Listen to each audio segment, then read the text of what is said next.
My name is Vanessa Brooks. I'm 34 years old, and I work as a senior compliance analyst in Portland, Oregon. I've always been the dependable one in my family, the responsible one, the person everybody called when life went sideways and they needed someone to clean up the mess. For years, I convinced myself that was what love looked like. If my brother fell behind on bills, I covered them. If my mother had unexpected expenses, I sent money. If someone needed help, I showed up. Every single time. So when my mom called me 2 weeks before Thanksgiving, sounding emotional and unusually gentle, begging me to come home because the holidays just don't feel right without you, I let myself believe maybe this year would finally be different. I booked the flight, moved meetings around at work, bought expensive last-minute gifts, and flew all the way from Oregon to Tennessee hoping, for once, I was being invited because they actually wanted me there. I should have known better. The second I got to the house, the front door swung open, and my older brother looked at me like I was late for a shift. Not, "Hey, good to see you," not, "How was your flight?" Nothing. He just pointed upstairs and said, "The twins are already asleep. We leave for Miami tomorrow morning, so you'll need to keep them here until Monday." At first, I honestly thought he was joking. Then my sister-in-law walked into the hallway, dragging a suitcase behind her, while laughing like this was completely normal. And right behind her came my mother holding a dish towel, saying, "It's only a few days, sweetheart." Family helps family. That was it. No hugs, no welcome home, no appreciation, just assignments. I stood there in the entryway holding my suitcase while snow melted off my boots onto the hardwood floor, and something inside me finally clicked into place. They didn't invite me home because they missed me. They invited me because they needed free childcare. And the worst part? They genuinely expected me to smile and accept it. For a few seconds, nobody noticed I wasn't reacting the way I normally did.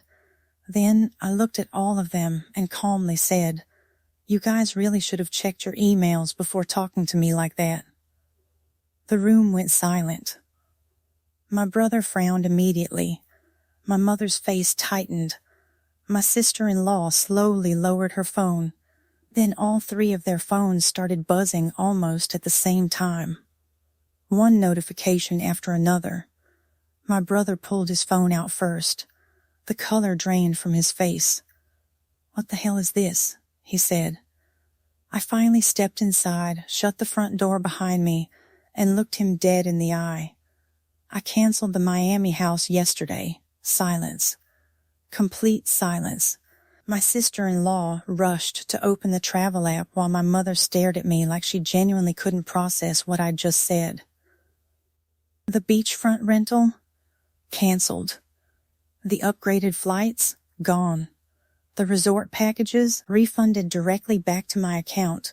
Because just like every family vacation for the last 6 years, I paid for most of it. My brother exploded instantly. "You had no right to do that," I laughed. Not because it was funny, because hearing that from someone who hadn't paid for any of it was honestly unbelievable. "I absolutely had the right," I said. "Everything was booked under my card." That shut him up for maybe 2 seconds. Then everybody started talking at once. My mother asked how I could ruin Thanksgiving. My sister-in-law started crying about the kids being disappointed. My brother accused me of being selfish, dramatic, and vindictive. But for the first time in my entire life, their guilt didn't work on me anymore. Because standing there in that hallway, exhausted from traveling across the country just to be treated like unpaid labor, I finally saw the truth clearly. I was never their daughter first. I was their safety net. The reliable one. The fixer. The backup plan. And the second I stopped being useful, they treated me like a problem. So I calmly set my suitcase down, unzipped the front pocket, and pulled out a thick folder I'd brought with me from Portland. Every payment I'd made for this family was inside it. Mortgage assistance, utility bills, Insurance payments, emergency transfers, credit card bailouts, school expenses, car payments, page after page after page. The room changed immediately. My mother sat down slowly at the kitchen table. My brother stopped yelling. Even my sister-in-law looked embarrassed. I placed the folder on the counter and said quietly, "For 6 years I've been funding this family while all of you called it love." Nobody said a word. So I kept going. I reminded my brother about the temporary loan he never repaid. I reminded my mom that her grocery deliveries weren't magically showing up every month. And I reminded all of them that every holiday they proudly called family tradition had been mostly paid for by me.